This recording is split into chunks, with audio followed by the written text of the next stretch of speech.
ఏమండి భోజనానికి రండి. నువ్వు చేసావా? ఏ నాకు ఆకలిగా లేదు. మరి నాకు మాత్రం ఎలా ఉంటుందనుకున్నావు? అమ్మా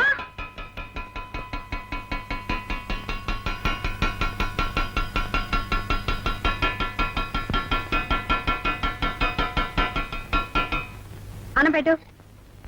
నిన్నే అన్నం పెట్టు. త్వరగా తీసా, నాకు ఆకలిస్తుంది. ఏమిటి అలా చూస్తున్నావు? నిన్న దాకా తిను తిను అన్నావు, ఇప్పుడు తింటానంటే పెట్టవే. వెళ్ళు, వెళ్ళి తీసుకురా.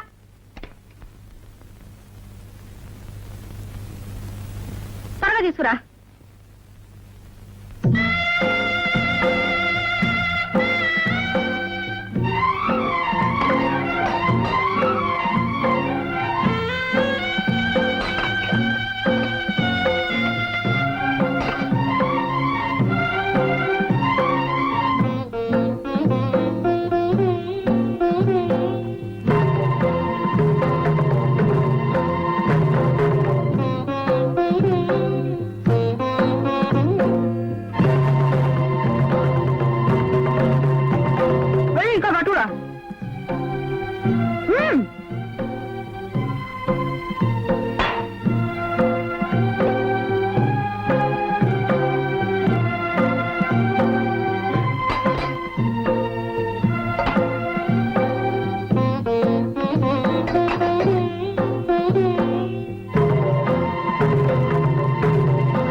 ఏ లేదా పెట్టా? మొగుడు వదిలేసిన లోపం మీకు? వెళ్ళు, వెళ్ళి పట్టా.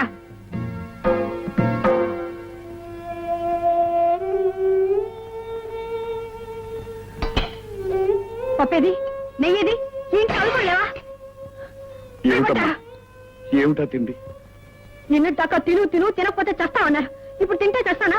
చస్తే చచ్చాను. నీకే నష్టమా? నేను ఉంటేనే పోతేనే, నేను మొగుడితో కాపురం చేస్తేనే, చేయకుండా ముందు బాబులో తిరుగుతానే. ఏమిటమ్మా, ఏమిటా మాటలు? నువ్వెవరు?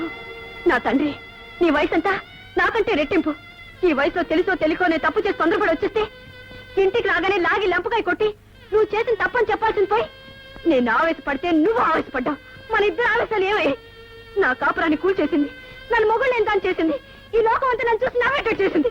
నీకే నీ కాముంది, ఆమెకు నువ్వు ఉన్నావు, నీ ఇద్దరికి నేనున్నాను. నాకెవరున్నారు? ఎవరు లేరు, ఎవరు లేరు.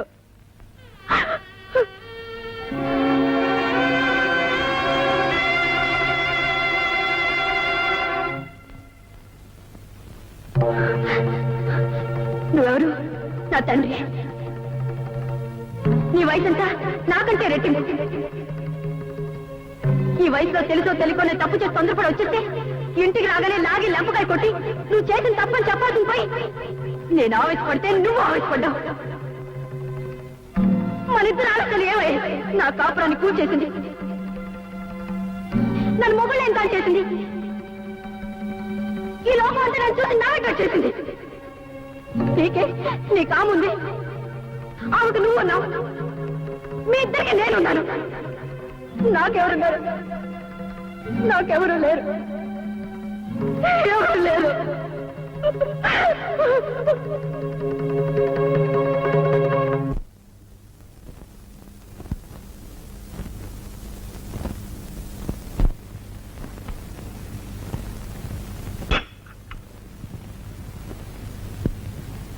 ఏమండి, ఏమండి, ఏమండి, ఏమండి, సరళ, అమ్మా సరళ, సరళ, ఏమిటమ్మా? తొందరగా రమ్మా. ఏమైంది? తొందరగా రమ్మా. మీ నాన్నగారిని ఎంత పిలిచినా పలకటం లేదు. ఏమిటో చూడు. నాన్న, ఏమండి, నాన్న, ఏమండి, నాన్న, నాన్న, ఏమండి,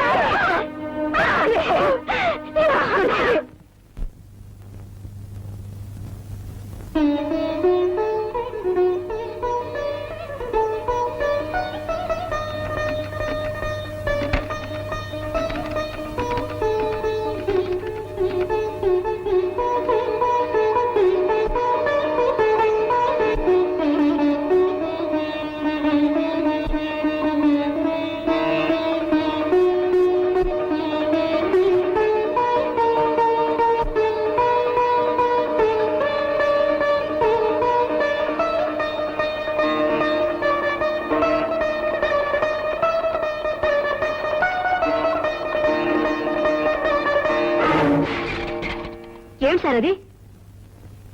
ఏమిటి గురు, ఏమైంది? ఏం లేదు, nothing. No, there is something. నువ్వు ఎప్పుడు ఇలాగే ఉంటే పాడైపోతావు. నాతో రా, పద.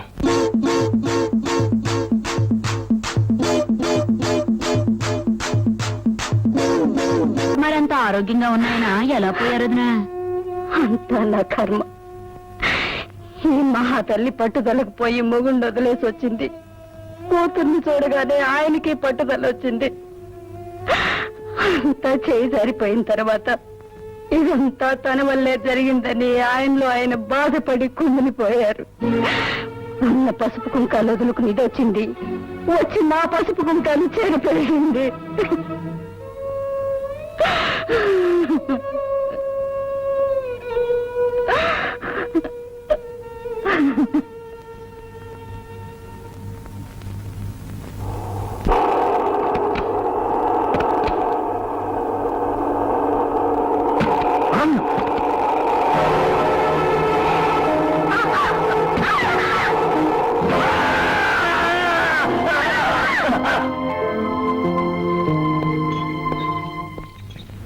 సరళ గారు మీరేనా? అవునండి. ఒకసారి లోపలికి వస్తారా? మీరు ఇక్కడ కూర్చోండి. బాబు చూసుకో.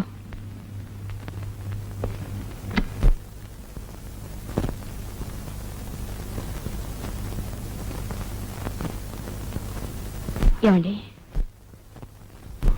ఇప్పుడు ఎలా ఉంది? చూడమ్మా, నేను బ్రతుకుతానన్న ఆశ నాకు లేదు.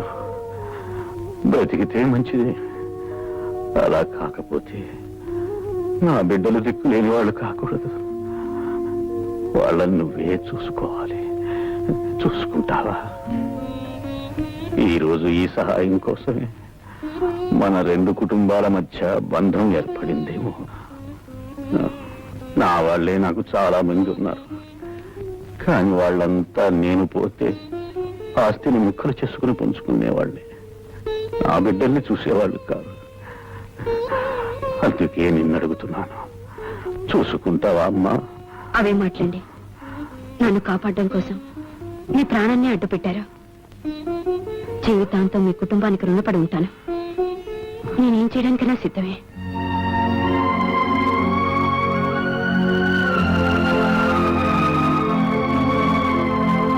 లాయర్ గారు, నా ఆస్తి మొత్తం ఆమె రక్షణలో నా బిడ్డలకి దక్కేలా రాయండి.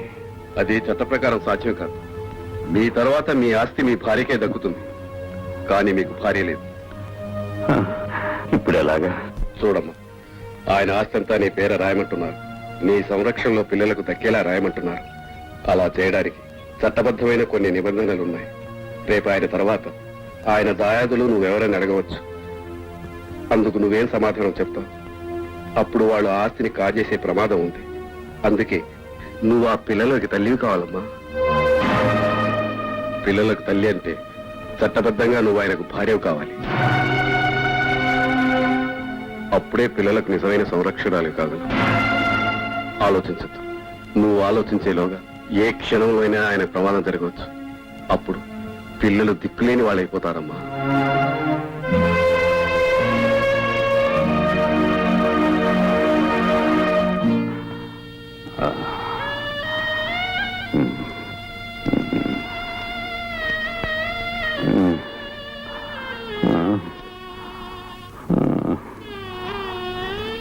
చాలా సంతోషం అమ్మా. నా పిల్లలకి తల్లి అయ్యావు. ఇక నేను ఏమైపోయినా పర్వాలేదు.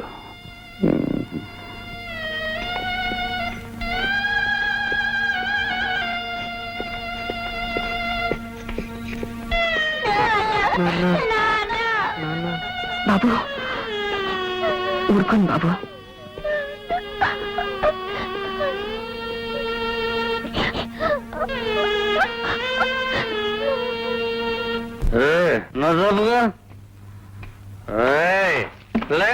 నువ్వెవరినన్నా ప్రేమించావా? పెళ్లి చేసుకున్నావా? ప్రేమించిన పెళ్లి చేసుకున్నా మీ ఆడవాళ్ళందరినీ పీకి పిసికి పారేస్తారు జాగ్రత్త. నల్లే లేదా నువ్వు ప్రేమించావా? పెళ్లి చేసుకున్నావా? ప్రేమించిన పెళ్లి చేసుకున్నా మీ ఆడవాళ్ళందరినీ నిలబెట్టి నరకి పిలిచి చేస్తాను. జాగ్రత్త. మిస్టర్ భరత్, ఆ? నీ పరిస్థితి ఏం బాగుంటం లేదు. నిన్ను సస్పెండ్ చేస్తున్నా.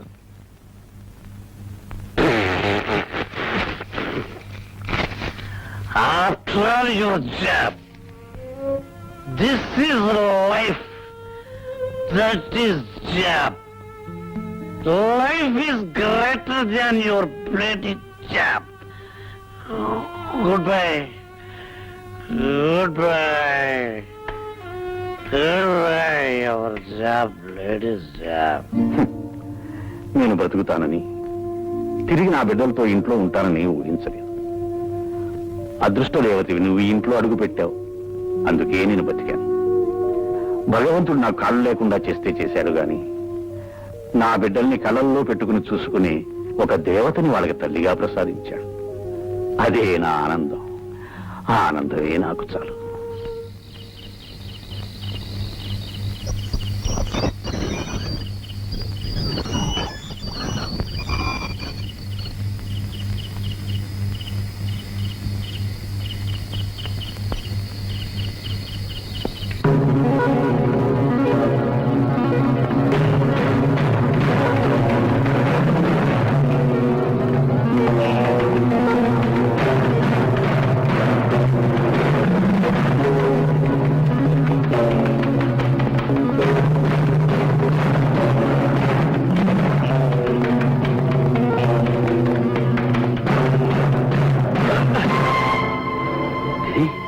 నువ్వా ఆ రోజు గోడ దూకుడుకోనువేనా? అవును, నేనే. ఎందుకు వచ్చావు? మా ఇంటికి ఎందుకు వచ్చావు? నేను వచ్చింది మీ ఇంటికి కాదు, మరి జనార్దన్ ఇంటికి. జనార్దన్ ఇంటికా? జనార్దన్ భార్యకు నాకు చాలా కాలంగా సంబంధం ఉంది. అయితే ఆ రోజు ఆమె కోసం వచ్చాను. వెళ్ళబోతుంటే నేను చూసి కంగారు పడి వెనక్కి వెళ్ళిపోయాను. మరి జనార్దన్కి సాలకు సంబంధం ఉందని ఎందుకు చెప్పావు? ఆ రోజు నన్ను చూసి గుర్తుపెట్టావని భయపడి ఈ అనుమానాన్ని అటువైపు మళ్ళించాను. అయితే అయితే ఇన్నాళ్ళు నువ్వు చెప్పినవన్నీ అబద్ధాలు.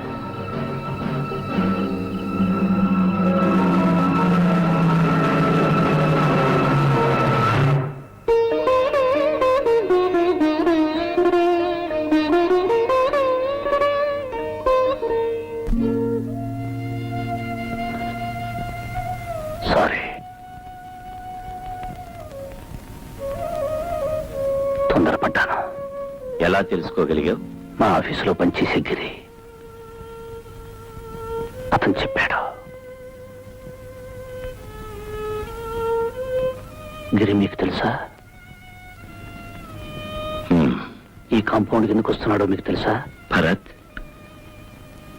ఇదేమిటి? గుప్పిట.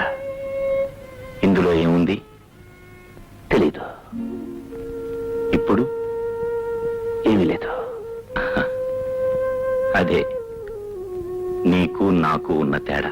తెలిసి కూడా సహించారా?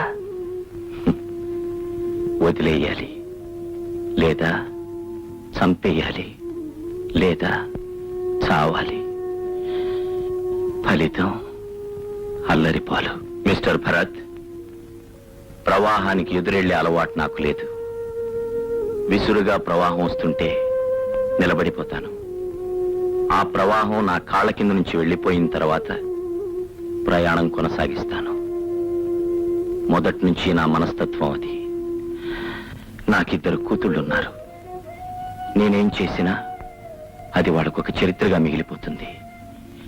నా భార్య నా బ్రతుకు నాశనం చేసి ఉండొచ్చు, కానీ నేను నా బిడ్డల భవిష్యత్తును నాశనం చేయలేను. అందుకే వాళ్ళని వాతావరణానికి దూరంగా ఒక కాన్వెంట్లో పెట్టాను. నాలో రగిలే అగ్నిపర్వతాన్ని ఈ సంగీత సముద్రంలో దాచుకున్నాను. అందుకే ఏ తోడు లేని నేను ఈ సితార్ను తోడుగా ఉంచుకున్నాను. ఆ బాధను మరిపించడానికి సరళ ఒక అన్నకు చెల్లెలుగానే ఉంది. భరత్, నేను అగ్నిగుండంలో కూర్చున్నా నిప్పులని బయట కనబడినివ్వకుండా చుట్టూ మల్లెపువ్వులున్నట్టు భ్రమ కల్పించాను. నువ్వు మల్లెపూల పాన్పు మీద కూర్చొని అవన్నీ నిప్పులని భ్రమపడి నీ కాపురాన్ని అగ్నిగుండం చేసుకున్నా. నిజాల్ని గుప్పెట్లో దాచుకోవాలి, బాధల్ని గుండెల్లో దాచుకోవాలి. జరిగిందేదో జరిగిపోయింది. వెళ్ళు, సరళం రమ్మను. నువ్వు అడిగితే తను కాదందు.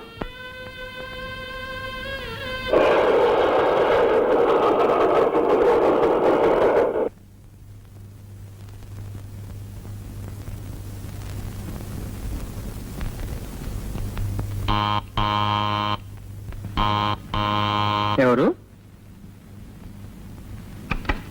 ఎవరండి? సరళ ఇంతకు ముందున వాళ్ళు ఎవరు లేరండి ఇప్పుడు. లేదా? ఏమయ్యారు? ఆయన చచ్చిపోయారు. ఆ తర్వాత కొన్నాళ్ళకి ఆయన భార్య కూడా చనిపోయింది.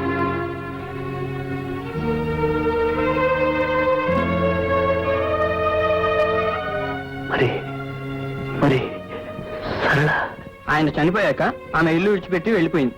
ఆ తర్వాత వేరే ఎవరినో పెళ్లి చేసుకున్నాడు.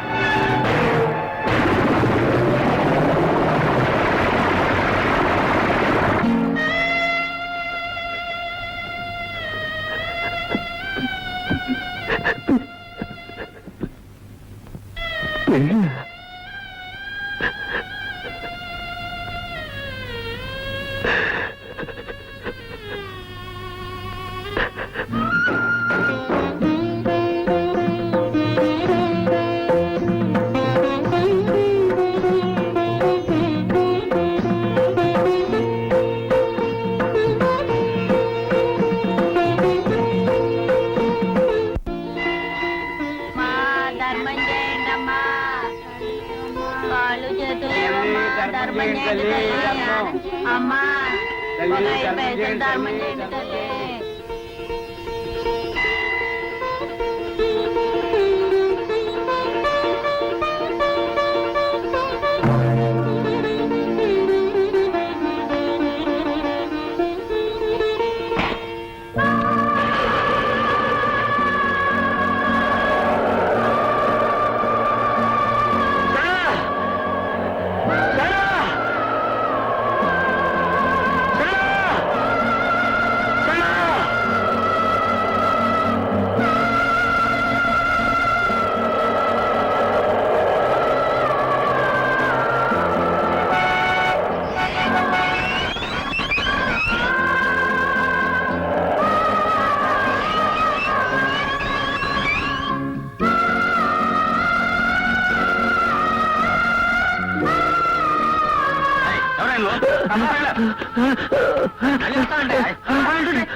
అరే ఏమిటది?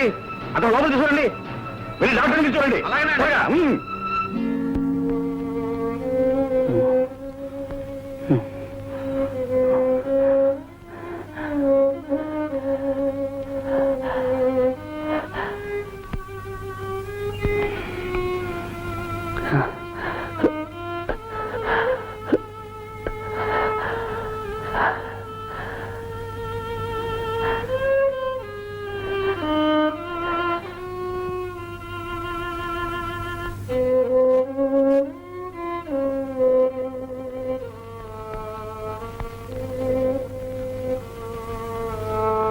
ఈ ఇంట్లో ఏం కావాలని గొడదూకి రాబోయావు?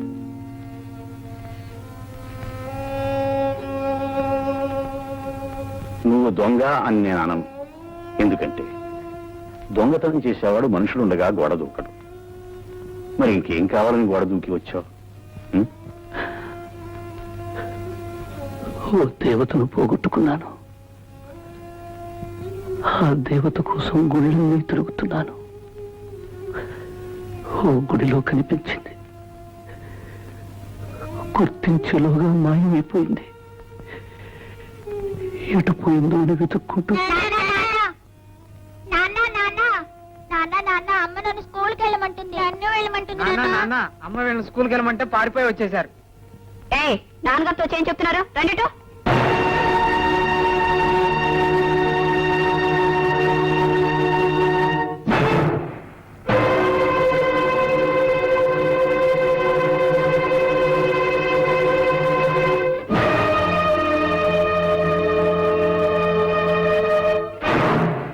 ఆవిడ ఈ ఇంటి దేవత, మీకు నా పిల్లలకు తల్లి. మీ పిల్లలకు తల్లి అంటే మీకు భార్యగా.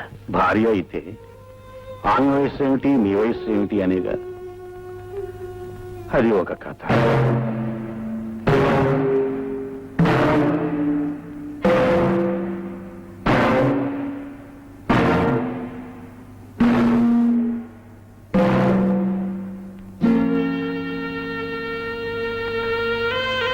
మీరు ప్రాణాలకు తెగించి ఆమెకు ప్రాణదానం చేసి ఆమెను దేవతగా చేసి గుళ్ళో ప్రతిష్ఠించారు.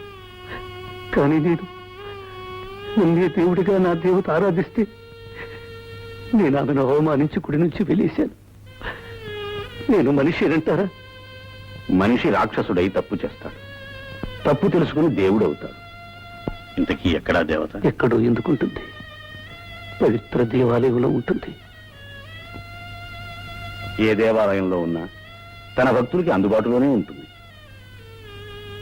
ఉంటుంది. దేవత భక్తుడికి ఎదురుగానే ఉంటుంది. కానీ ప్రయోజనం? భక్తుడు తన ఆవేదనంతా దేవత ముందు చెప్పుకుంటాడు. కానీ ఆ దేవత అనుగ్రహించిందో లేదో భక్తుడికి చెప్పదుగా. చెప్పకపోవచ్చు, కానీ మనలా మాట్లాడితే ఆమె దేవత ఎలా అవుతుంది? దేవత తన భక్తుల్ని ఎప్పుడు కనికరించాలో అప్పుడే కనికరిస్తుంది. నువ్వు అనవసరమైన ఆలోచనలు పెట్టుకుని మనసు పాడు చేసుకో. నీ దేవత దొరికే వరకు ఇక్కడే ఉండు, విశ్రాంతి తీసుకో.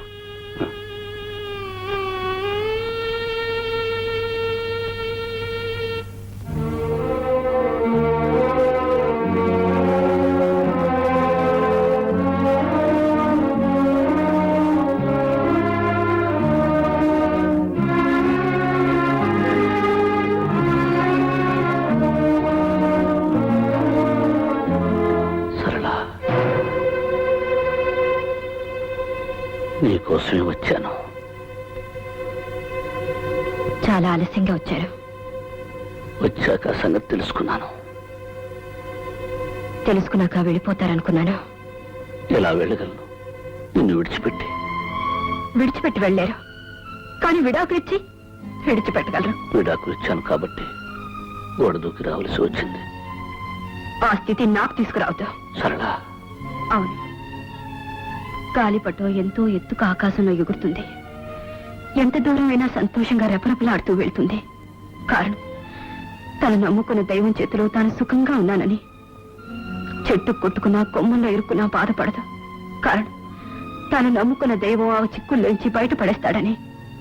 కానీ ఆ దైవమే ఎగురుతున్న గాలిపటాన్ని నిర్దాక్షిణ్యంగా దారం తెంచేస్తే తెగిపోయిన ఆ గాలివాటు తట్టుకోలేక ఏ సముద్రంలోనూ పడబోతుంటే ఎక్కడి నుంచో ఒక అమృతాస్తం వచ్చి ఆ దారాన్ని పట్టుకుని పడబోయే ఆ గాలిపటాన్ని తన చేతుల్లోకి తీసుకుంటే ఆ గాలిపటం ఎవరికి సొంతం అవుతుంది? నిజమే. అయినా ఆ గాలిపటానికి దారం కట్టింది, ఎగిరే శక్తినిచ్చింది మొదటి దైవమే కదా. కావచ్చు, కానీ ఆ దారాన్ని తెంచేసి నిరాధారం చేసింది కూడా ఆ దైవమే. దైవం తప్పు చేయడా? దైవం ఉన్నది తప్పు చేయడానికి కాదు, తప్పులు చేసిన భక్తుల్ని క్షమించడానికి. తప్పు తాను చేసి భక్తుల్ని దండించేవాడు దైవం కాదు. ఈ రోజు నేను ఏ తప్పు చేయలేదని రుజువైంది కనుక నేను వెతుక్కుంటూ ఇక్కడికి వచ్చారు. అదే రుజువై ఉండకపోతే నేనెప్పటికీ మీ దృష్టిలో కొలటనే కదా. రుజువులు ఆధారాల వల్ల మారే మనిషి ఒక మనిషి. మనసు ఎటు తిరిగితే అటు తిరిగే మనిషి ఒక మనిషి. అసలు తప్పు మీది కాదు, మీ వ్యవస్థది, మీ సాంప్రదాయాలది, మీ సిద్ధాంతాలది. సృష్టి పుట్టినప్పటి నుంచి ఆడదాన్ని తొక్కి నొక్కి పారేయాలన్నదే మీ మగవాళ్ళ ఉద్దేశం. ఆడపిల్ల పుట్టగానే ఆడపిల్ల అంటారు. అంటే ఆడది హీనం. పెళ్లి చూపులు పేరు చెప్పి ఆడపిల్లని చూడ్డానికి వస్తారు. సంతలో పశువు. పెళ్లిపేటల మీద మెడలు ఉంచి 3 ముళ్ళు వేసి కట్టి పడేస్తారు. బానిస కొంగు ముడేసి కూడా నడవమంటారు. పలిపశు ఆ రోజు సీతని అన్యాయంగా అనుమానించి అడవికి పంపినప్పుడు ఆ సంగతి తెలుసుకున్న సీత తిరిగొచ్చి నాకు ఎవరితో సంబంధం ఉంది, నేను ఎవరితో తిరిగాను, నువ్వు కళ్ళారా చూసావా అని నిలదీసి అడిగుంటే ఈ రోజు మా ఆడవాళ్ళకి కర్మ వచ్చండది కాదు. నలుడు దమయంతిని అర్ధరాత్రి నట్టడివిలో విడిచిపెట్టి ఏ చీర చింపుకుని పారిపోయాడో ఆ చీరతోనే వాడు కాళ్ళు చేతులు కట్టి ఎక్కడికి పారిపోతారా అని ఆ రోజు అడిగుంటే మా ఆడవాళ్ళ బ్రతుకులు ఇలా తగలడవి కాదు. హరిశ్చంద్రుడు కట్టుకున్న పెళ్ళాన్ని నడిబజార్లో అమ్మినప్పుడు నన్ను అమ్మే హక్కు నీకెవడిచ్చాడ్రా అని ఆ రోజే అడుగున్నా, ద్రౌపదిని జూదంలో తాకట్టు పెట్టినప్పుడు నేను ఈ బానిసనా అని ఆ రోజే ఆడది తిరగబడి ఉంటే ఈ రోజు మా ఆడవాళ్ళ బతుకులు నీ మగవాళ్ళ చేతి కింద చెప్పు కింద పడుండేవి కావు. ఆ రోజు వాళ్ళు నోరెత్తలేదు కాబట్టి పతివ్రతలు, ఈ రోజు మేము నోరెత్తాం కాబట్టి పతితులం. సప్తపది పేరుతో 7 అడుగులు నడిపిస్తారు. నీ అడుగులో నా అడుగు వేసి నువ్వు తప్పుదారిని నడిచినా అదే దారిలో నడుస్తానని చెప్పడానికి. కానీ ఆ 7 అడుగుల్లో ఏ ఒక అడుగు గోతులో పడినా ఆడది కూడా అదే గోతులో పడాలి, చావాలి. అదే పవిత్ర బంధం, 7 అడుగుల బంధం. ఇంత కట్టుదిట్టంగా వేసుకున్న బంధాలు, అగ్ని సాక్షిగా చేసుకున్న ప్రమాణాలు పరాయి మగాడితో ఒక క్షణం కూర్చున్నా, మాట్లాడినా, నవ్వినా వెంటనే విడిపోతాయి. తెల్ల కాగితం మీద నల్ల గీతతో తెగిపోతాయి. చాలు, ఆడదానికి ఈ చరిత్ర చాలు. ఇంతకంటే గొప్ప చరిత్ర వద్దు. వెళ్ళిపోండి, వెంటనే ఇక్కడి నుంచి వెళ్ళిపోండి.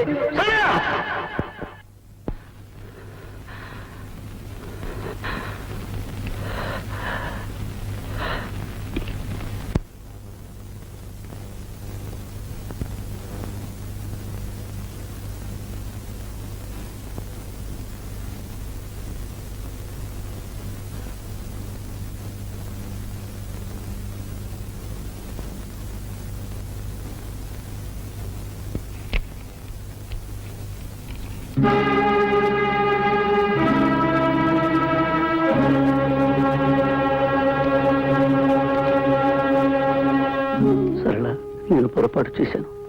నన్ను క్షమించు అని అడిగే అర్హతను నేను కోల్పోయాను. చేసిన తప్పుకి నేను ఈ శిక్ష అనుభవించాల్సిందే. నేను నిజం తెలుసుకున్నాను, పొరపాటైంది. నా వెంటరా అంటే నువ్వు రావని నాకు తెలుసు. ఈ పవిత్ర దేవాలయంలో ఒక దేవతగా ఉన్న నిన్ను ఈ దేవాలయంలో నుంచి వేరు చేయను. నువ్వెక్కడున్నా ఆనందంగా ఉండటమే నా కోరిక. మళ్ళీ జన్మంటూ ఉంటే ఆ జన్మలో మనిద్దరం కలుసుకోవాలని నా కోరిక.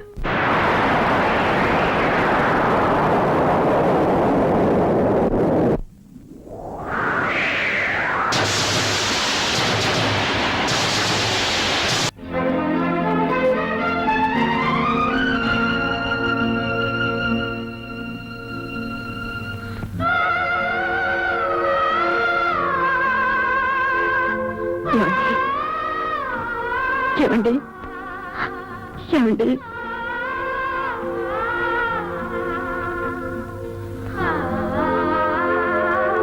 ఏమండి,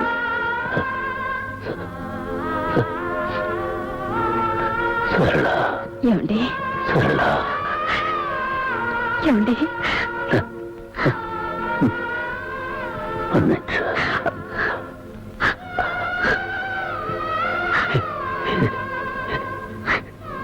చెప్పడానికి ఇంత దూరం వచ్చాను. ఏమండి, ఏమండి, ఏమండి, ఏమండి,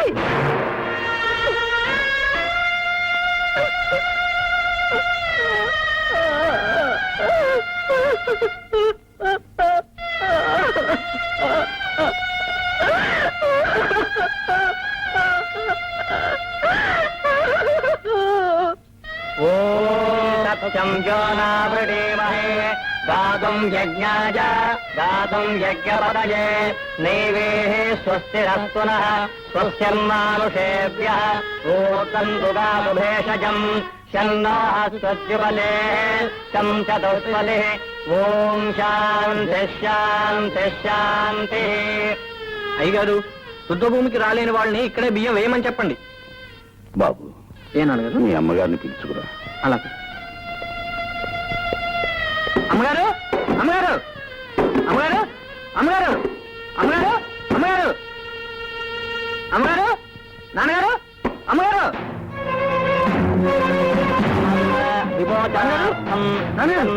అమ్మగారు కాల్ చేయడం లేదు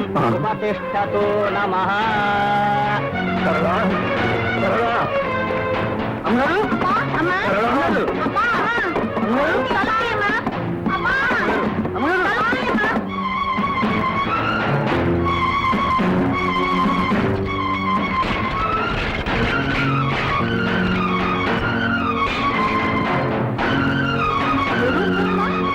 అమ్మగారు అమ్మగారు అమ్మగారు నాన్న అమ్మగారు మాట్లాడమ్మా అమ్మగారు అమ్మగారు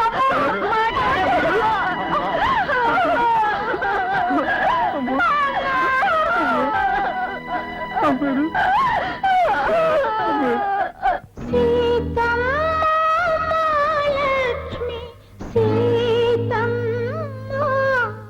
నిన్ను చేపట్టే మహారాజు ఎవరమ్మా ఎవరమ్మా ఇంకెవరు కలరమ్మా ఈ రాముడే సీతమ్మ మగడమ్మా